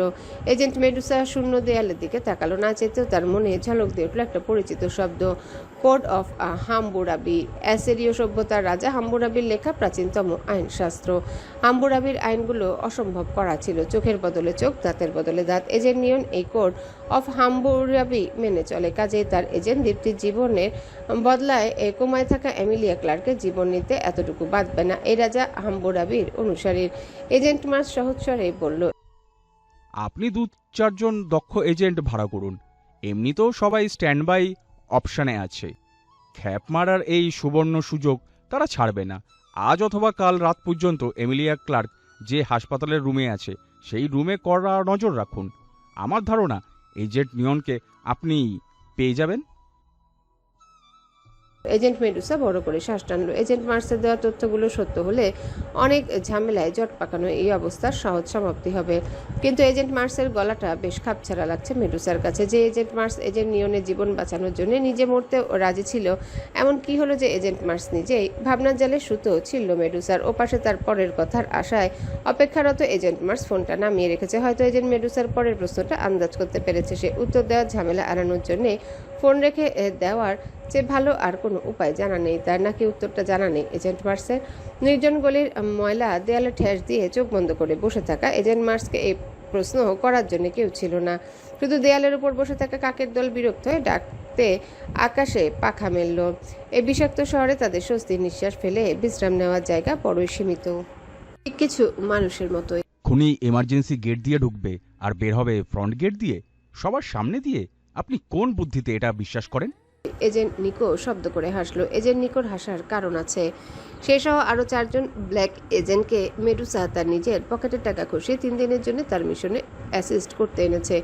এমনিতেও তাদের তেমন কোনো কাজ নেই, এত টাকার অফার তাদের ছাড়ার প্রশ্নই আসে না। যে 3 জনকে বেছে নিয়েছে Medusa, agent Niko, agent Mihir, agent Joyee আর এজেন্ট অ্যারিস ব্ল্যাক এজেন্সির অসম্ভব দক্ষ এজেন্ট। আলাদা করে হয়তো 4 জনের কেউই এজেন্ট নিয়নের মতো মারাত্মক এজেন্টের সাথে পারবে না, কিন্তু 4 জনে একসাথে যদি অপ্রস্তুত অবস্থায় এজেন্ট নিয়নকে ধরতে পারে তাহলে জিতে যাওয়ার একটা ভালো সম্ভাবনা আছে। সেই কারণে ব্ল্যাক এজেন্সির এই 4 এজেন্ট রাজি হয়েছে। কিন্তু অ্যাপোলো প্রাইভেট হাসপাতালের সামনে গাড়িতে বসে এজেন্ট মেডুসার কথা শুনে বাকিরা কেউই হাসি আটকে রাখতে পারছে না। এজেন্ট মেডুসা, আমাদের একেবারে শুরুতেই শেখানো হয় মিশন ক্লিয়ারের যাত্রাপথটা সবে সামনের রাস্তা, আর মিশন শেষে পালানোর জন্য পেছনের রাস্তাটাকেই মাথায় রাখতে হয়। Basic training. এজেন্ট নিয়নের মতো লেজেন্ডারি এজেন্ট কোন দুঃখে তার উল্টোটা করবে? এজেন্ট নিকো গাড়ির পেছনের সিটে হেলান দিল। ড্রাইভিং সিটে বসা এজেন্ট মেডুসা শান্ত চোখে সামনের দিকে তাকালো, ঠান্ডা গলায় বলল, এখানেই এজেন্ট নিয়নের সাথে তোমাদের পার্থক্য। মিশন শেষে তোমরা পালানোর চিন্তা করো, তার এজেন্ট নিয়ন সবার সামনে দিয়ে নির্বিকার ভঙ্গিতে হেঁটে বের হয়, as if no one can stop him. দীর্ঘ নীরবতা নামলো গাড়ির ভেতরে। এজেন্ট অ্যারিস বিড়বিড় করল, দ্যাটস স্টুপিডিটি। হিরোইজম ব্ল্যাক এজেন্টের কোনো কাজে আসছে না। এজেন্ট মেডুসার ঠোঁটের কোণে হাসি ফুটে উঠল। সে কিছু বলল না। জানালার পাশে সিটে সবচেয়ে অল্প বয়সী কিন্তু কম কথা ছেলে এজেন্ট মিহির এতক্ষণ চুপচাপ জানালায় হেলান দিয়ে বাইরে তাকিয়েছিল। এজেন্ট এরিসের কথায় সে সোজা হয়ে বসে সহজ স্বরে বলল, এটা না স্টুপিডিটি, না হিরোইজম। চোরকে সবাই পেছনের দরজাতেই খুঁজবে, সামনের দরজাতে না। সব চোরই এই সত্যটা জানে, তবু তারা পেছনের দরজা দিয়েই পালায়, কারণ সামনের দরজা দিয়ে পালাতে কলিজা লাগে। আমার তোমার মতো 2 পয়সার এজেন্টের সে কলিজা নেই। ড্যাম মেহির, এজেন্ট নিয়ন তো দেখি ভালো একখান তাবেদার পেয়েছে। এজেন্ট এরিস বিরক্তিতে নাক কুচকালো। এজেন্ট মিহির উত্তরে কিছু বলল না, আবারও জানালার কাছে হেলান দিল। এজেন্ট মেডুসা আর তার সাথে 3 এজেন্ট হাসপাতালের বাইরে পার্কিং প্লেসে পার্ক করা গাড়ির ভিতরে বসে আছে। গাড়িটা ভেবেচিন্তে এমন জায়গায় পার্ক করা হয়েছে যাতে সামনের গেটের পুরোটা খুব ভালো করে চোখে পড়ে। ভেতরে নার্সের পোশাক। এজেন্ট জয়ী 203 নং ভিআইপি কেবিনের আশেপাশে ঘুরঘুর করছে। এই কেবিনে এমিলিয়া ক্লার্ক আছে, কোমা নামের এক অদ্ভুতুরে পর্যায়ে, না জীবিত না মৃত। কেবিনের সামনে শৈবাল সিদ্দিকের একজন গার্ড সবসময় খাড়া থাকে। এই সামান্য প্রতিরক্ষা ব্যবস্থা কিছুই না এজেন্ট নিয়নের জন্য। এজেন্ট জয়ীর কাজ শুধু এজেন্ট নিয়নকে এমিলিয়া ক্লার্কের কেবিনের আশেপাশে দেখা মাত্রই তাদের জানানো। এরপরে বাকি কাজ এজেন্ট মেডুসা আর বাকি 3 এজেন্ট করবে। এজেন্ট মেডুসা, আমরা এখানে কেন বসে আছি? এমিলিয়া ক্লার্কের কেবিনে বসে থাকলেই হতো। এজেন্ট নিয়নকে কানে ধরে টেনে আনতে পারতাম। এই বাইরের গেটে এত এত মানুষের মধ্যে কি করে ধরবেন শিকারকে? এজেন্ট এরিস আবারও নীরবতা ভেঙে বলল। এজেন্ট মেডুসা সহজ গলায় বলল, হাসপাতালের ভিতরে অসংখ্য সিসিটিভি, অযথা ধরা পড়ার রিস্ক আমি নেব না। আর বাইরের ভিড়ের মধ্যে তো আরও সুবিধা। এজেন্ট নিয়ন নিজেও পাবলিকের কাছে আপাতত এক্সপোজ হতে চায় না। বাচ্চাটাকে এখন তার রক্ষা করে যেতে হবে। কড়কড় করে উঠল এজেন্ট মেডুসার ওয়াকিটকি। এজেন্ট জয়ী ফিসফিস করে বলল, ma'am, agent Neon's position is located 203-এর কাছাকাছি। সোজা হয়ে উঠে বসলো এজেন্ট মেডুসা। এতক্ষণ গাড়ির ভিতরে যে ঢিলে ঢালা ভাব ছিল তা এক নিমিষে মিলিয়ে গেল। ম্যাম, আমি কি টার্গেটকে থামানোর চেষ্টা করব? ওপাশ থেকে জয়ী বলল, নো, নিজ থেকে কিছু করতে যাবে না, খবরদার। শুধু নজর রাখবে আর আমাকে রিপোর্ট করবে, কেমন? এজেন্ট মেডুসা শান্ত স্বরে বলল। এজেন্ট এরিস বাদে বাকি সবাই অবাক চোখে তার দিকে তাকালো। এজেন্ট নিকো বলবে না ভেবেও বলেই ফেলল, ma'am, you don't want to save Emilia Clarke? Agent Medusa শব্দ করে হেসে ফেলল। কি? আমি কোন দুঃখে ওই ডাইনিকে বাঁচাতে যাব? একটু থেমে সাথে যোগ করলো মেডুসা, এমিলিয়া ক্লার্কের মরণ আমার জন্য একটা সুযোগ। শৈবাল সিদ্দিকের অতিরিক্ত এবং বিরক্তিকর অহমিকাটা একেবারে ধুলোয় মিশিয়ে দেওয়ার সুযোগ। অবাক হয়ে এজেন্ট মেডুসাকে দেখছে গাড়িতে বসে থাকা 3 এজেন্ট। কি দ্রুতই না সাদাসিধে মেয়ের খোলস ছেড়ে বেরিয়ে ঠান্ডা মাথার খুনির মতো হাসছে এজেন্ট মেডুসা। এই জন্য কি এই মেয়েকে প্রাচীন অভিশপ্ত সর্পিনীর সাথে তুলনা করা হয়? এদিকে এজেন্ট নিয়নের এমার্জেন্সি গেট দিয়ে ঢুকতে তেমন কোনো সমস্যা হয়নি। পাহারায় থাকা যে গার্ডটা একটু তিরিং বিরিং করছিল তাকে দেয়ালের সাথে একবার মাথা ঠুকে দেওয়া মাত্রই ঠান্ডা হয়ে গেছে। এমার্জেন্সি গেটে সিসিটিভি ক্যামেরা নষ্ট হয়েছে আজ বেলা 4টার দিকে। এজেন্ট নিয়ন এই এলাকার 2টো নেশাখোরকে 500 টাকা ধরিয়ে দিতে তারা খুশি খুশি মনে ঢিল মেরে সিসিটিভি ক্যামেরা নষ্ট করে ভেঙে গেছে। এরপর এজেন্ট নিয়ন স্বাভাবিকভাবেই করিডোরের রাস্তা ধরে হেঁটে হাসপাতালের ভেতরে ঢুকেছে। ঢোকার আগে অবশ্য সে ডাক্তারদের অ্যাপ্রন কাঁধে জড়িয়ে নিয়েছে, চোখে ভারী চশমা। সামান্য এই ছদ্মবেশ হাসপাতালে বেশ কাজে আসে অন্যের সন্দেহ থেকে বাঁচার জন্য। এমনিতেও আসার আগে এই বিখ্যাত হাসপাতাল নিয়ে বেশ ভালো রকমের খোঁজখবর নিয়ে এসেছে। নিচতলার বাঁদিকে সিসিটিভি কন্ট্রোল রুম, সেখানে 2 জন কর্মচারী সার্বক্ষণিক ডিউটিতে থাকে। এজেন্ট নিয়ন সহজ ভঙ্গিতে হেঁটে হেঁটে সেদিকে যেতে যেতে ফায়ার অ্যালার্ম টিপ দিল। তীব্র ক্যারক্যারে স্বরে বেজে উঠল ফায়ার অ্যালার্ম। লোকজন যেখানে আছে ছিটকে বের হয়ে ছুট লাগালো গেটের দিকে। সিসিটিভি কন্ট্রোল রুমেও তার ব্যতিক্রম হলো না। 2 কর্মচারী দিক বিদিক হারিয়ে ছিটকে বের হলো। এজেন্ট নিয়ন একটু কাজ ঝাঁকিয়ে ভেতরে ঢুকলো। কিছুক্ষণ খোঁজাখুঁজি করতে ভাগ্য সহায় হলো তার। এক পাশে কফির কাপ, আধা খাওয়া কফি তাতে। এজেন্ট নিয়ন কফির কাপটা তুলে নিল, তারপর পাশে সিসিটিভি কন্ট্রোল প্যানেলের মধ্যে যত্ন করে ঢেলে দিল বাকি কফিটুকু। এক ঝলক আলোর সাথে তীক্ষ্ণ চিরবির শব্দ হলো কন্ট্রোল প্যানেলটায়। সামনের সিসিটিভি ফুটেজ দেখানো মনিটরে নেমে এলো অন্ধকার। কিছুক্ষণ পরে 2 কর্মচারী ফিরে এসে কিছুই সন্দেহ করবে না, বরং একে অপরকে দুষবে। ফায়ার অ্যালার্মের আতঙ্কে অস্থির হয়ে ছুটে পালাতে গিয়ে সিসিটিভি কন্ট্রোল প্যানেলের কফি ঢেলে দেওয়ার অভিযোগে কন্ট্রোল প্যানেলের 12টা বাজে সে আর অপেক্ষা করলো না, দ্রুত সিসিটিভি কন্ট্রোল রুম থেকে বের হয়ে এলো। এতক্ষণ মানুষের মধ্যে ফায়ার অ্যালার্মের শব্দে যে আতঙ্ক তৈরি হয়েছিল তা ধীরে ধীরে কমে আসছে। অল্প কিছুক্ষণের মধ্যে তারা বুঝে যাবে ফলস অ্যালার্ম ছিল সেটা। এজেন্ট নিয়ন আর 10টা হাসপাতালের ডাক্তারদের মতো পরিচিত ভঙ্গিতে দোতলার ভিআইপি করিডোরের 203 কেবিনের সামনে দাঁড়ালো। এতটাই সাবলীল হলো তার অভিনয় যে কেউ খুনাক করেও সন্দেহ করলো না এই হাসি খুশি সুন্দর চেহারা ডাক্তারের আড়ালে একজন মারাত্মক খুনি হেঁটে যাচ্ছে। কিছুক্ষণ পরেই তার হাতে আরেকটা মানুষের মৃত্যু হবে। একেবারে সবার শেষে বাদ সাধল 203 নম্বর কেবিনের সামনে দাঁড়ানো সন্ধ্যা প্রকৃতির পাহারাদারটা। শৈবাল সিদ্দিকের পাঠানো গার্ড। সে এত সহজে বোকা বনবে না সে জানা কথা। গার্ড সাহেব ক্ষণক্ষণে গলায় বলে, কি চাই? এজেন্ট নিয়ন উত্তরটা আগে রেডি করে রেখেছিল। নরম গলায় বলল, স্যার আমাকে বলেছে রোগীর প্রেশারটা আরেকবার চেক করতে। আপনি কি? আগে তো দেখিনি। সন্দেহ যাচ্ছে না গার্ডের। এজেন্ট নিয়ন হতাশা শ্বাস ফেলে বলল, আমি নতুন জয়েন করেছি আজকে সকালে। গার্ড বাবাজির সন্দেহ তাতেও গেল না। সে সরু চোখে তাকিয়ে রইল এজেন্ট নিয়নের দিকে। এজেন্ট নিয়ন হাল ছেড়ে দেওয়ার ভঙ্গি করে বলল, এক কাজ করেন, আপনিও আমার সাথে আসেন, দেখেন আমি কি করি না করি। এই বুদ্ধিটা পছন্দ হলো গার্ডের। সে ফোঁস করে নিঃশ্বাস ফেলে মাথা নাড়ালো। তারপর এজেন্ট নিয়নের সাথে রুমের ভিতরে ঢুকলো সে। সাদা ধবধবে একটা রুম। তার ঠিক মাঝখানে পেশেন্ট বেডে অ্যামেলিয়া ক্লার্ক শুয়ে আছে। নাকে নলের মতো কিছু একটা লাগানো, বুক পর্যন্ত চাদরে ঢাকা। পুরো রুম জুড়ে জীবাণুনাশক স্প্রেয়ারের কড়া ঘ্রাণ। এজেন্ট নিয়ন রুমে ঢুকে অবশ্য দেরি করলো না। কোমরের কাছে গুজে রাখা ছুরিটা বের করে বিনা দ্বিধায় এক টান দিল গার্ডের গলা বরাবর। ধারালো ছুরির আঘাতে গলগল করে রক্ত বেরোলো। অপ্রস্তুত গার্ডের গলা থেকে টু শব্দ করার সময় পর্যন্ত পেল না বেচারা। দরাম করে মেঝেতে লুটিয়ে পড়ল তার প্রাণহীন দেহ। এজেন্ট নিয়ন তার হাতের ছুরিটাকে শক্ত করে আঁকড়ে ধরে সামনের মৃতপ্রায় মানুষটার দিকে পা বাড়ালো। আপাত দৃষ্টিতে অসহায় এই অ্যামেলিয়া ক্লার্ক যদি 2 বছর আগে দীপ্তির সাথে বিশ্বাসঘাতকতা না করত তাহলে হয়তো আজ দীপ্তি বেঁচে থাকতো। আজ দীপ্তি নেই কাজে প্রতিশোধের আগুনে পুড়তে থাকা এজেন্ট নিয়নকে থামানোরও কেউ নেই। ম্যাম, এজেন্ট নিয়ন 203 নং কেবিন থেকে বের হয়েছে। হাতের টিস্যু দিয়ে মুছতে মুছতে বাথরুম থেকে যাচ্ছে সে। অ্যামেলিয়া কার্ল মারা গেছে সম্ভবত। কড়া অ্যালার্ম বাজছে। ডাক্তার নার্সরা সেদিকেই ছুটছে। এজেন্ট জয়ীর ফিস ফিস যেন মধু ঢাললো এজেন্ট মেডুসার কানে। আড়মোড়া ভেঙে উঠে বসলো এজেন্ট মেডুসা। ঘাড় ঘুরিয়ে গাড়ির পেছনে সিটের যাত্রীদের দিকে তাকিয়ে সহজ গলায় বলল, কাজে নামায় সময় হয়েছে পোলাপান। পেছনে সিটের যাত্রীরা অবশ্য তার কথার অপেক্ষায় বসে নেই। তারা নিজেদের রিভলভার ছুরি চেক করা শুরু করেছে। পরক্ষণে খটকা লাগলো এজেন্ট মেডুসা। সে ওয়াকিটকিতে এজেন্ট জয়ীকে প্রশ্ন করলো, জয়ী, এজেন্ট নিয়নের জামাই কি ব্লাড লেগেছিল? এজেন্ট জয়ী কেবিনের দিকে ইতিউতি করে তাকাতে তাকাতে বলল, না, অ্যাপ্রনে কিছুটা লেগেছিল বোধ হয়।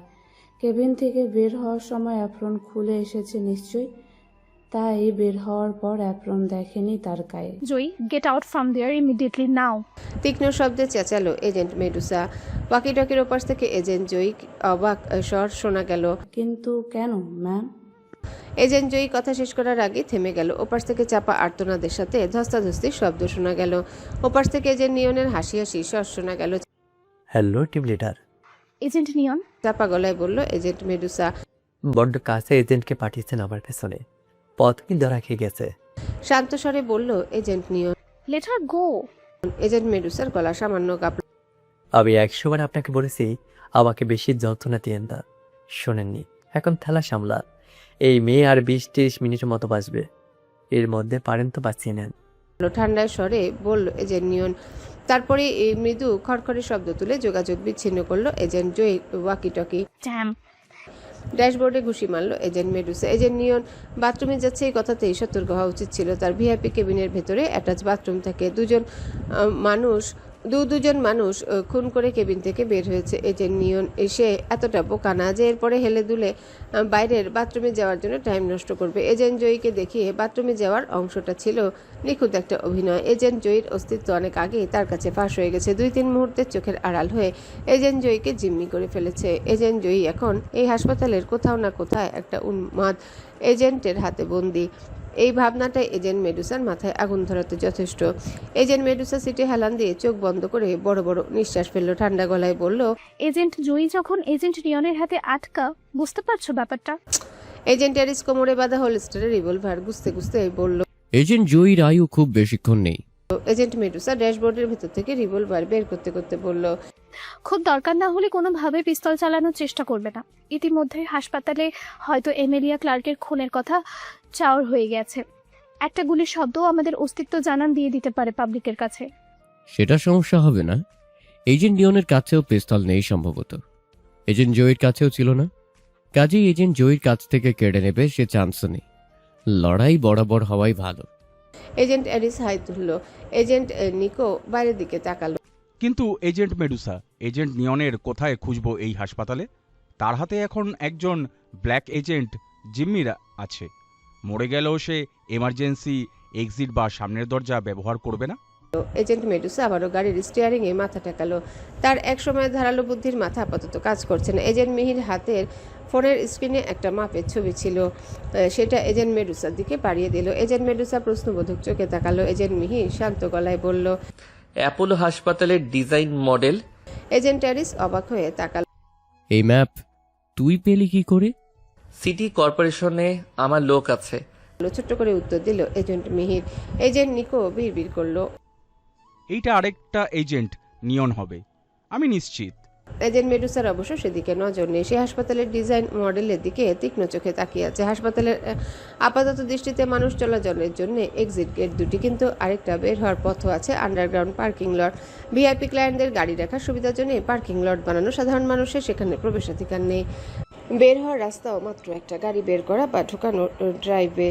এজেন্ট মেডুসা সত্যি নিঃশ্বাস ফেলল। অল্প সময়ের জন্য তার মাথাটা কাজ করা থামিয়ে দিল। একেবারে বিশ্বাসঘাতকতা করেনি, খুব দ্রুতই ট্র্যাকে ফেরত এসেছে। এজেন্ট মেডুসা ধাক্কা দিয়ে গাড়ির দরজা খুলে বের হলো। তার দেখা দেখি অন্যরাও নামলো। এজেন্ট মেডুসার গতির সাথে তাল মেলাতে রীতিমতো হিমশিম খেতে হচ্ছে তাদের। এজেন্ট নিকো ছুটতে ছুটতেই বলল, হ্যালো বন্ধুরা, পরবর্তী পার্ট খুব তাড়াতাড়ি আসবে, তো সবাই অপেক্ষায় থাকো। আর চ্যানেলটি যারা এখনো সাবস্ক্রাইব করোনি তারা পরবর্তী পার্ট দেখার জন্য চ্যানেলটি সাবস্ক্রাইব করে রেখো। ধন্যবাদ সবাইকে, আমাদের সাথেই থেকো।